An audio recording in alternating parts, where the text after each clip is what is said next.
Ok, dans ce cours, on va parler d'un autre type de variable, les booléennes. On va également parler des opérateurs de comparaison. Donc booléen, déjà en français, ça veut dire booléen. Souvent dans le code, on a envie d'exprimer si oui ou non, si quelque chose est vrai ou faux. Donc c'est à ça que ça va servir les booléennes. On va en créer une variable booléenne ensemble, myBoolean. Donc comme je vous l'ai dit, booléen, il peut recevoir que deux valeurs, ou vrai ou faux. Donc les valeurs, comme tout est inspiré de l'anglais, ça sera ou true ou false. Donc par exemple, disons true, on va loguer le booléen à l'écran. Vous voyez, il m'a écrit le true directement ici. La même chose, on aurait pu faire avec false, pour faux. Donc voilà pour les booléens. Maintenant, on va parler des opérateurs de comparaison. Les opérateurs de comparaison, on va le montrer directement en exemple, ça sera le mieux. Si par exemple, je crée une variable x et je lui donne la valeur 5. Maintenant, on va dire que j'aimerais savoir, est-ce que x est égal à 5 ? Comment je vais lui demander cette question ? Je vais utiliser l'opérateur de comparaison égal, égal, égal. 3 fois égal. Donc là, j'ai mis le résultat entre parenthèses. Et le résultat de cette expression va aller dans booléen. Parce que l'opérateur de comparaison, son résultat, ça sera un booléen. C'est comme si je posais une question et j'attendais ma réponse, est-ce que vrai ou faux ? Est-ce que true ou false ? Donc là, je lui demande, est-ce que x est égal à 5 ? Donc, on vient de l'écrire plus tôt. Oui, x égale à 5. Donc, mon booléen, il sera égal à true. Ok ? Si je voulais lui demander, par exemple, est-ce que x est différent de 5 ? Voilà la façon de demander est-ce que quelque chose est différent de quelque chose d'autre. Il m'aurait écrit false. Juste, là, on a parlé des strictement égal ou strictement différents. Mais par exemple, donc là, j'avais écrit ça. Est-ce que x est égal à 5 ? Il me répond true. Maintenant, j'aurais... Vous savez quoi ? On va faire...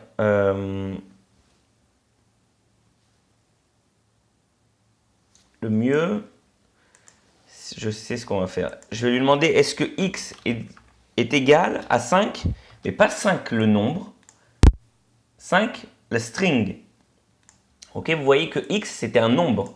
Et là tout d'un coup je lui demande est-ce que x est égal à 5, mais en format string. Donc il me répond bien sûr non. Pourquoi ? Ça veut dire strictement. Le strictement égal, il vérifie également le type de la variable. Donc là je lui demande de comparer 5 number à 5 string. Donc il me dit non, c'est faux. Maintenant, si j'avais mis juste 2 égales, donc là je lui demande de comparer encore une fois le 5 nombre avec le 5 string, mais là il va me répondre true. Oui, c'est vrai, c'est égal. Donc c'est un autre niveau de comparaison. Est-ce qu'on veut comparer également le type de la variable ? Oui ou non. Donc, ok, donc là j'ai parlé des égales ou différents. On peut demander est-ce que x par exemple est supérieur à 2 ? C'est quoi ? On va supérieur à 12. Donc, est-ce que 5 est supérieur à 12 ? Bien entendu, non. Donc, il nous répond false. Okay, vous avez bien compris que j'ai mon expression dans laquelle j'ai une comparaison et le résultat de cette expression est un booléen qui va être stocké dans ma variable booléen que ensuite je log à l'écran. Donc, je peux demander supérieur. Est-ce que supérieur ou égal ? Non, bien sûr, 5 n'est pas supérieur ou égal. Juste la différence entre supérieur ou égal. Vous voyez que là, si j'avais demandé est-ce que x est supérieur ou égal à 5, il me répond oui, supérieur ou égal. Donc, il n'est pas supérieur, mais il est égal. Donc, ça marche aussi.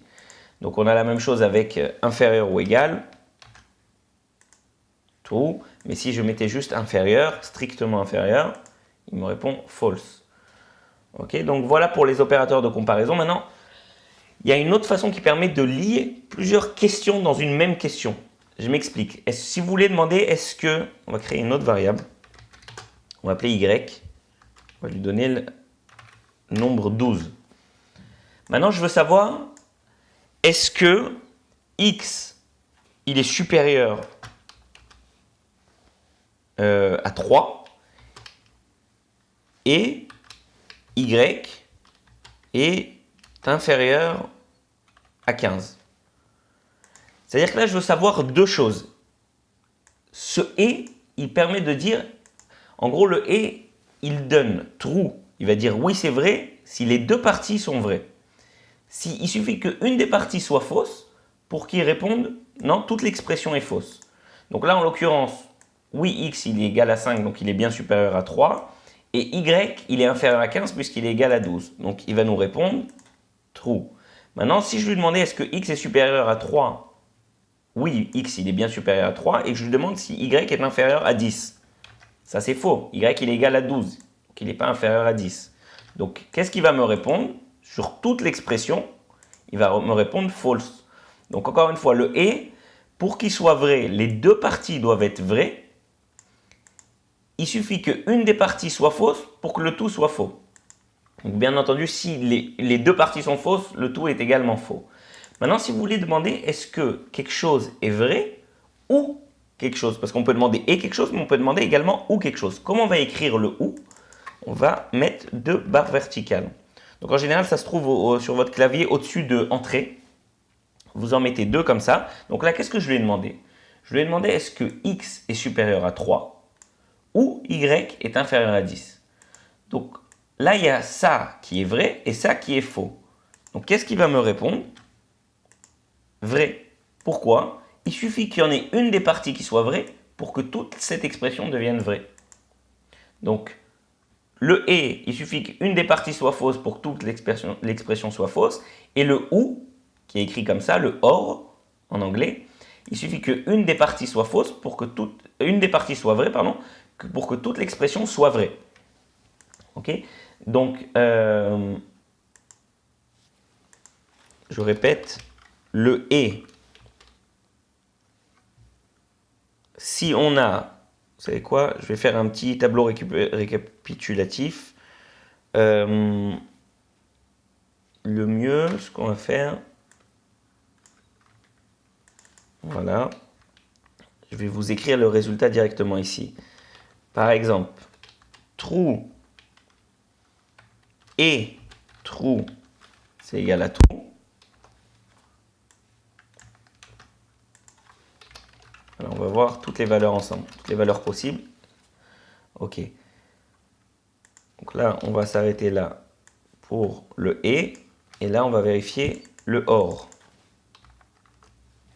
And en anglais et or aussi en anglais.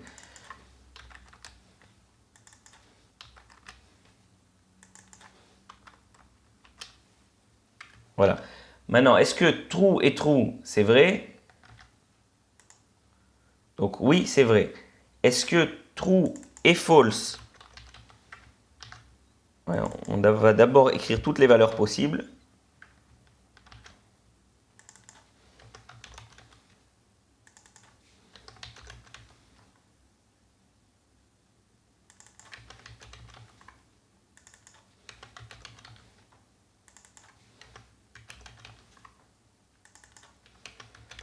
Voilà. Ok, alors passons sur chacune des lignes. Est-ce que true et false, c'est vrai? Non, c'est faux. Parce qu'il suffit qu'il y ait un false pour que toute l'expression soit false. Est-ce que false est true pour la même raison? Non, c'est false. Est-ce que false est false? C'est vrai? Non, c'est false. Est-ce que true est true? C'est vrai? Oui. Est-ce que true ou true est vrai? Oui. Est-ce que true ou false est vrai? Oui. Est-ce que false ou true est vrai? Oui. Est-ce que false ou false est vrai? False. Donc là, vous avez vu toutes les combinaisons possibles sur ces deux opérateurs. En fait, il y en a aussi également un autre dont j'aimerais parler avec vous. C'est le not. C'est-à-dire, donne-moi l'inverse de quelque chose. Par exemple, si je dis not true,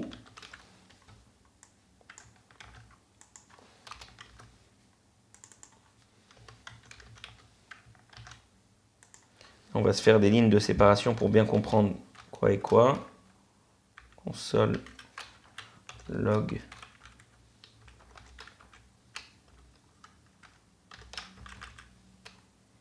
On va écrire ça comme ça, voilà.